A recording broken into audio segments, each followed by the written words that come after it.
Human teeth malocclusion. This is the technical term we use for a misalignment of the teeth and bite. When mismatched teeth and jaws cause a patient to have a bad bite, it can result in a variety of orthodontic issues. Let's know more about malocclusion in human teeth.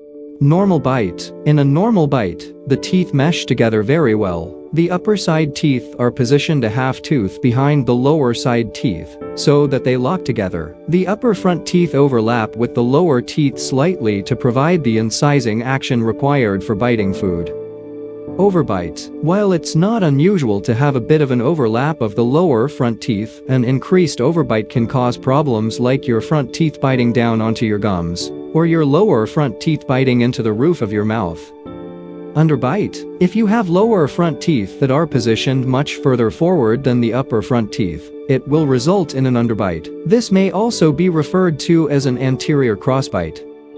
Deep bite. A deep bite is a malocclusion in which the upper front teeth excessively overlap the bottom front teeth when the back teeth are closed. This is also called an overbite or closed bite. While a deep bite may or may not be an aesthetic concern for most patients, its presence usually indicates other problems should be addressed. Crossbite. Crossbite occurs when your upper teeth bite inside your lower teeth. It can happen on one or both sides of your jaw, and can affect your front or back teeth as well.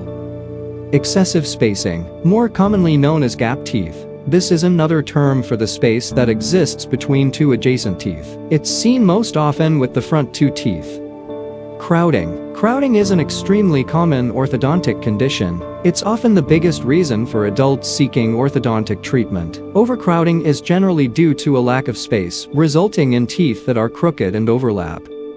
Open bite. With an open bite, the front teeth do not overlap the lower teeth. If it's the upper and lower front teeth that don't overlap, it results in an opening that leads straight into the mouth. An open bite that affects the front teeth is known as an anterior open bite, but this problem can also occur on the sides of the mouth. Thanks for watching video. Like, comment, share, subscribe for more videos.